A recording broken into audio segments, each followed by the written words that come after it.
to my friend, Ken Howard. Greetings. Well, my name is Ken Howard. I'm a marriage and family therapist. I predominantly work with couples.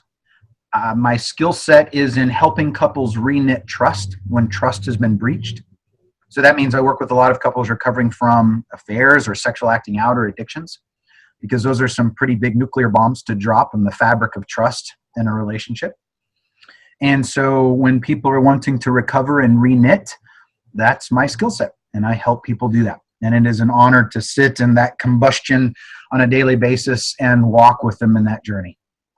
Wow. That is huge. And I mean, I'm so sure that you've seen people from all over come with different things, and probably people who have been on staff or work in ministry or churches, because there's so much there. Like once you burn out, it can lead to affairs and different things. Burnout would register as distress. We would want to be comforted. But if you're not terribly emotionally competent, then you may not feel comfortable in turning to a person for comfort, which is an intimacy disorder, which really is undergirding all addictions. All addictions are about people turning away from people. They turn towards a process like pornography, or a chemical like cocaine or alcohol. And instead of turning to their spouse, for instance, and saying, hey, I had a really hard day today. Will you spend some time on the couch and listen to my heart? Because suppose if they turned away. And so instead of turning towards people, they turn away from people. So yes, burnout would register for our brain as distress. And if you don't naturally turn towards people, then I see a lot of times church staff folks, pastors on down, that don't see people as a source of comfort. Well, they still need to be comforted. Now it's going to be by something else. Yeah, I have a stat here that 70% of pastors / staff say they don't have a real close friend. And another stat is 1,500 pastors or staff walk away from ministry every day. And those are big stats. And like, I mean, 50% of pastors or staff don't feel that they have a good friend. So, well, there's a couple dynamics there. One of them is definitely the fishbowl in which pastors and their wives and their families and staff live really makes it unsafe for pastors to be human. Because oftentimes, the loneliest people that I have worked with, I think, as a people group are pastors and politicians, because they receive from their congregants or their constituents this mantle of perfection. I need you as my pastor to be perfect so I can sleep well at night. And if a pastor receives that mantle of I need to be perfect, then immediately shame enters in the equation because they're not. And so now, look at Genesis 3, the two responses to shame is hide and divide.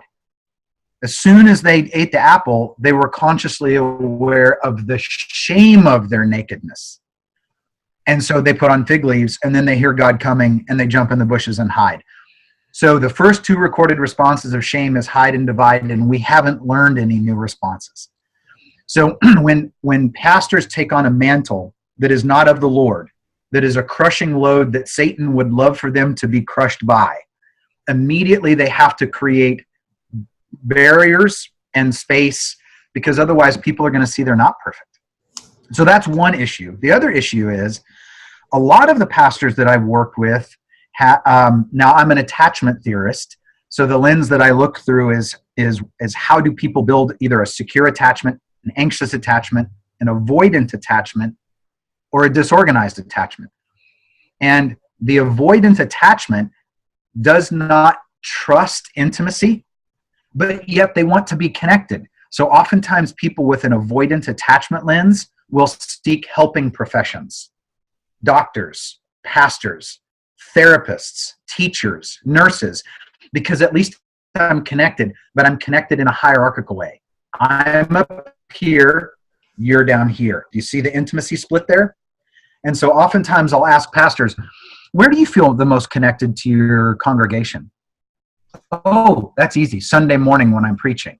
I'm like, you do realize you're like behind 3 levels of disconnection. You're on a stage, behind a podium, behind your notes. You're the least connected to your congregation there. Where do you feel the squirreliest? Oh, that's easy. After church, when I'm at the door meeting everybody. Yeah, because you're here. This is intimate. And so oftentimes pastors get into the pastorate because their avoidant lens propels them in, but they don't feel comfortable with intimacy. So it's not surprising to me that they would report that they don't have close friends. That's not necessarily about the pastorate. That's about their avoidant attachment lens. Wow. Wow. So what do you, how can we, so this is the culture thing, right? Don't you think? Mm-hmm. Like, we kind of put ourselves in these positions. How do you think, how can we help make a culture shift? Well, I've worked with a lot of church staffs, pastors, folks that are on staff. And, unfortunately, there is a culture that is a consuming culture.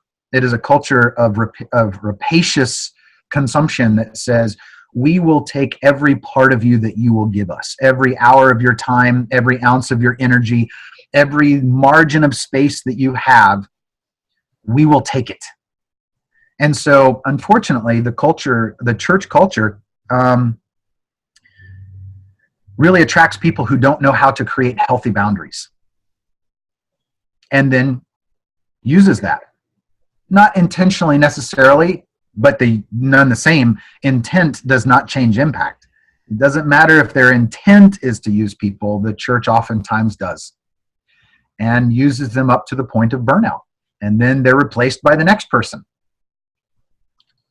And oftentimes with scriptural underpinnings of giving your life and laying down your life and all of this stuff that you can point to that can be used in a very unhealthy way to eke out of people and wring out of them their energies and their margins. So I have a quote that kind of describes kind of that. It's a hairy quote. And so it feels big. But I mean, for me, as a person who worked on church staff for many, many years, I have been feeling the way that this says. So let me read it. It's from the discipleship leader, Mike Breen. Okay. And he goes on to say, and he's talking about ministry life, and as they are consumed, they find themselves needing to somehow escape the voracious appetite of the beast to which they are thrown. They are mind and body and spirit and soul offered up week after week to a hungry monster whose appetite is never satisfied. So all we're saying is that the pastors and their staff have been devoured by the very thing they have been feeding for years. Boy, that's some scary imagery, isn't it? Yeah, yeah. Yeah. Well, it brings to mind how many times Jesus walked past sick people and did not heal them, or hungry people and did not feed them, because he said, I only do what my daddy tells me to do. Right? And so at the pool of Siloam with the beggar that had been there for 38 years, at least in the telling of the story, he walked by all the sick people that would have ringed that pool waiting for the water to ripple, and he healed one cat and left. Now, I don't know about the rest of them that were like, what about me? But he didn't. Why? Because he was led by the Spirit to heal this one and then leave to feed these 5,000, but not everybody. So that's an important piece, because when we're led by God's Spirit, there are some things that are not our things. We can't. When I went to Africa, I had $8,000 that people had given me to feed kids. But I couldn't feed all the kids. So I had to really rely on the Spirit of, Lord, where do you want me to spend this money? But I'm not going to feed all the kids in Africa. And there were kids that I drove by or walked by where the Lord did not say, feed that one. I love how God is not a codependent God. So think about Galatians 6, 2 and 5. So in verse 2 and verse 5, they seem antagonistic to each other. I'll read them to you. It says this in verse 2. Carry each other's burdens, and in this way you will fulfill the law of Christ. And then in verse 5 it says, for each one should carry his own load. Well, Which is it? Am I to carry your burdens, or are you to carry your load, or what is it? So here's where you have to understand the Greek. The word burden has the connotation of a crushing load. So if I come around the corner and you're under a piano, for the love of Christ, get under that piano and help you get out, right? Right. For each one should carry his own load. That Greek word is the Greek word for a Roman centurion's backpack. In other words, there are things that are my responsibility that I can't ask you to be responsible for. I have to brush my teeth. I have to pay my taxes. I have to get dressed this morning. I can't ask you to do those things for me. But where dysfunction and pathology and codependency happens is those things reverse. I'm going to see you under a piano and go, oh my gosh, I hope someone helps that poor lady, but I'm not going to. But I'll gladly carry your pack for you so you don't have to. Do you hear the codependency in that? Yeah. And God is not a codependent God. And so we have to be very clear around boundaries in a church staff. What is mine to do and what is yours to do? But there's that clause, there's that last sentence in most not-for-profit contracts that say, and other duties as needed, which means anything then can be put on your plate. And that's the voracious consumption, because there is no boundary there. It is boundaryless. Yeah. So, okay. So what are some practical ways that we can kind of, for those who are needing a little bit of self-care, and kind of sometimes when you're in those situations, your brain can't even think to know like how to take care of yourself. So what are some practical ways that you can give us that help us go on that road? Well, I love the word that you used of self-care. And oftentimes Christians can get real squirrely around that of, is that okay that I care for myself? Is that okay that I do loving things for myself? Isn't that narcissistic? Isn't that bad? But if our admonition is we're to love our neighbor as ourselves. Oh, so we are supposed to love ourselves. Mm-hmm. Not theoretically, but demonstrably, practically. Love ourselves. We are to care for, feed, get the appropriate amount of sleep, get the appropriate amount of exercise, invest ourselves in things that delight us. We are to love ourselves, because what that means is I see myself as having worth and dignity and meaning and value, not in my production, but in my inherited createdness. And if I can afford that to me, then I can afford that to you. You have worth and value. Self-care is not narcissistic. It is not outside of our Christian faith. It is the essence of seeing myself as worthy and having dignity to care for, and then to spread that liberally on people around me as well. Yeah. So I love that you chose to begin with self-care. And that is going to be unique for every individual. What you would find delightful and life-giving, I may not. And what really fills my batteries may drain yours. I'm an off-the-chart extrovert. I wick energy from people. My wife is an off-the-chart introvert. And so what delights me doesn't delight her. And so I have to look for ways to charge my batteries, and the ways that she charges her batteries is solitude, quietness, just being around her nuclear family. That brings her batteries back up. So as a husband, where the central focus of a Christian marriage is to serve my wife, then I'm constantly looking for ways to help set the stage for her to practice self-care. And she does the same for me. So I have to know what is meaningful to me, and then I have to be willing to share that with her. So let me read you something quick from The Body Keeps Score by Bessel van der Kolk. It is the best book ever written on trauma. And I do a lot of work with folks who are recovering from trauma. I teach at a PTSD academy for soldiers, military, cops, ambulance, fire, etc. But also a lot of what is the origin of sexual addiction is trauma, sexual trauma from their youth. So listen to this. I think this sentence is the most important sentence I've ever read in any mental health book ever, period. Are you ready? Ready. Being able to feel safe with other people is probably the single most important aspect of mental health.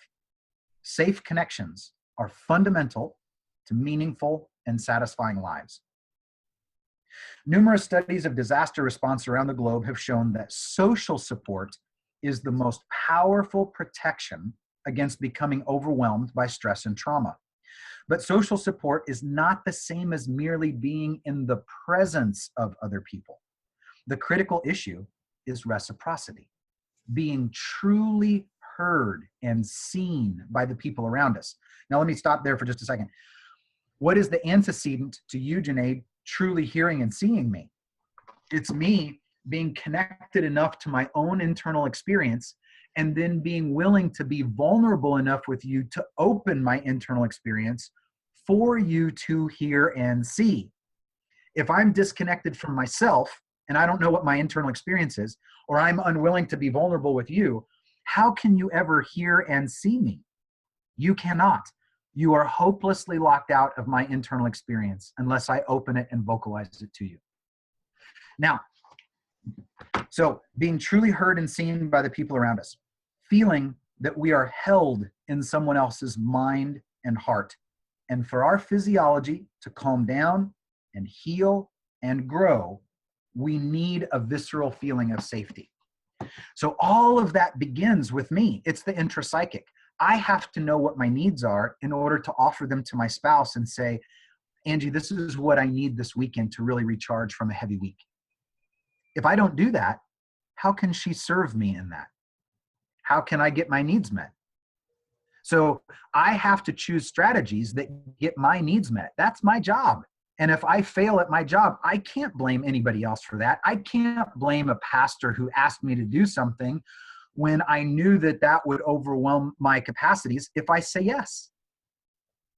So I have to be responsible enough to create healthy boundaries. Now, the good news for us, if you've ever read the book Boundaries by Townsend and Cloud, I love how they frame this. So his opening salvo to us in Genesis 1:1 includes healthy boundary. It includes a boundary. In the beginning, there was the heavens and the earth.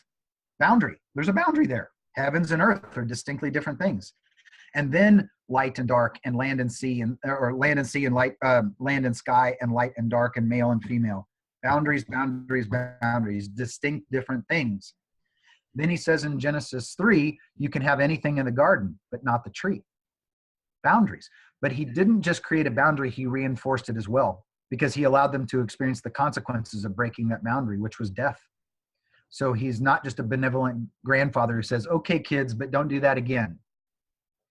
Right? So he creates boundaries, reinforces them. But here's the crucial thing for us. In Genesis 1, at the very end, he says, we, there's a plurality, Father, Son, Holy Spirit, created you, man and woman, in our image. So if he is a God who creates healthy boundaries, then we are the image bearer of that God. And we too are to create healthy boundaries and uphold them. Boundaries like Sabbath, to create a Sabbath, to rest, to recharge. For the Jewish culture, the Sabbath began at night. The day started at night. Why? Because night came first. So for the Jewish culture, their day began with rest. But look at what our Western culture does. When does our day begin? In the morning. And so what we do is we get up as early as we can, run. We go to bed as late as we can, and we truncate rest. But for the Jewish understanding, you began with rest. I love the quote by Abraham Lincoln who said, if I had 8 hours to chop down a tree, I'd spend the first 7 sharpening my axe. The preparation makes the job easier. But there is boundaries that we don't uphold in the way that we care for ourselves, where we suffer because we don't uphold those boundaries. But that's not of the Lord. That's of our dysfunction. Wow. Yeah, I mean, I'm writing notes as you're talking because that was really, really awesome. That was so awesome. So thank you for those practical tips. Those are, I feel like if we tackle those, knowing ourselves, having our boundaries, I feel like those are the biggest steps into creating our self-care. Yeah. Well, think about the Hebrew word temshel. God says to Adam in the garden, thou mayest. That's how Tim Shell is translated. Thou mayest. In other words, you may. He gives us permission to enjoy the garden, right? And part of that enjoying of the garden and our life is the freedom to enjoy the garden and our life. So for many Christians, they have to give themselves permission to practice self-care. They have to give themselves permission, as odd as it sounds, to love themselves well. Because oftentimes there's a narrative that says, if I love myself well, then somehow I'm not doing a good job of following Jesus. That is a lie from Satan. That is. Wow. Thank you so much for those. So if people want to find you, Ken, how can they find you online or anything like that? Is that a thing that you do? Yeah. So kenspeaking.com will get you to my speaking website, and there's, videos and stuff there. And then my therapy website is aspen-kc.com. I can't do therapy for people that are not in where I'm licensed in Kansas and Missouri. But I can do coaching. So there is some similarities there, but then that is not regulated. So there are folks that I do coaching around the country, and oftentimes through FaceTime and other, mediums where we can connect. That's awesome. Well, thank you so much for your time. And I know that you probably have another patient coming in like right now. So I appreciate you spending a little bit of time with me and with us and sharing your knowledge on burnout and some things to get us out of that and helping us get unstuck. So really. You're welcome. Can I leave you with one more tip? Absolutely. So if you think about the word truth and you wrote it vertically, as an acrostic. So the first T is the triggering event. So something happens. Mm-hmm. The R is reckless thinking. That's the lie of Satan. That's the thing that Satan wants you to get on that gerbil wheel of doom and loop and loop and loop in that lie. And if you do that, then immediately unhealthy emotions and behaviors now spawn.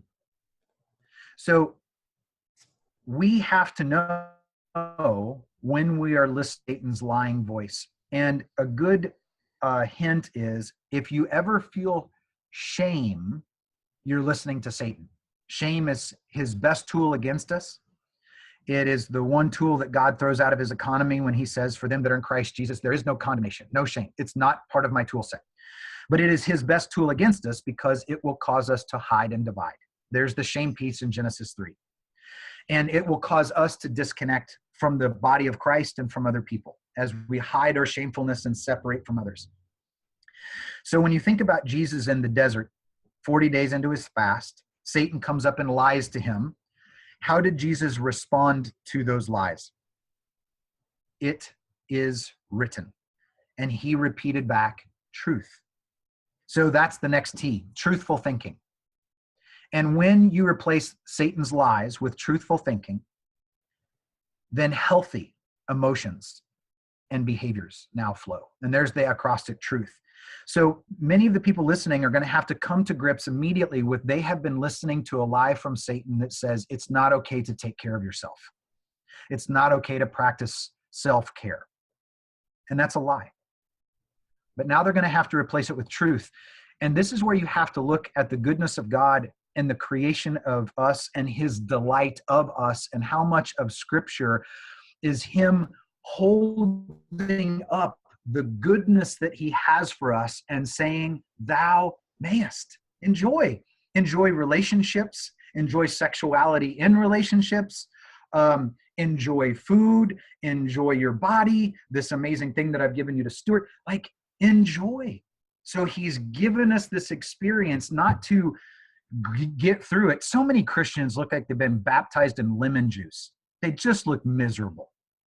And that is not God's Spirit, right? So many of your listeners are going to have to immediately confront, they have been operating under a narrative that is a lie from Satan that says they cannot practice healthy boundaries, and self-care. And so they're going to have to do the work now to replace that with truth and the goodness of God and what he wants for us. Wow. Wow. What a great thing to end on. Thank you so much. Oh, but before you go, let's talk about the beard. So, so tell us what's going on. So my wife and I run a Tough Mudder every year. And so I always grow the beard out, and then I'll shave it into big Wolverine sideburns, the big hockey stick sideburns. And then we run the Tough Mudder in that, and it's just a lot of fun. And then my daughter gets to shave it off. She loves shaving it off. So that's it. I grow it out. Then my kids shave it off. It's my accessory. Women have handbags and other stuff. I have facial hair, and my kids get to play in it too. So that's although I'm almost all the way to like, I could do something for Christmas now. I'm getting close. Like, you could do the glitter beard or put ornaments. I've seen some guys do ornaments and stuff. Come on. Oh, yeah. Your wife is going to kill me for that. I am going to share that with her when I get home. Jenae said, yes, I know. I should put little baubles in there.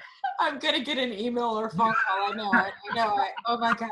She's not going to be happy about that one. But next time you see me, and I hope you invite me back, I will probably be clean shaven. Oh, wow. Well, either way, it looks great. And good luck on the Tough Mudder. Thank you. And thanks again for doing this with us. Absolutely. My pleasure. Anytime I can be helpful, please let me know. Well,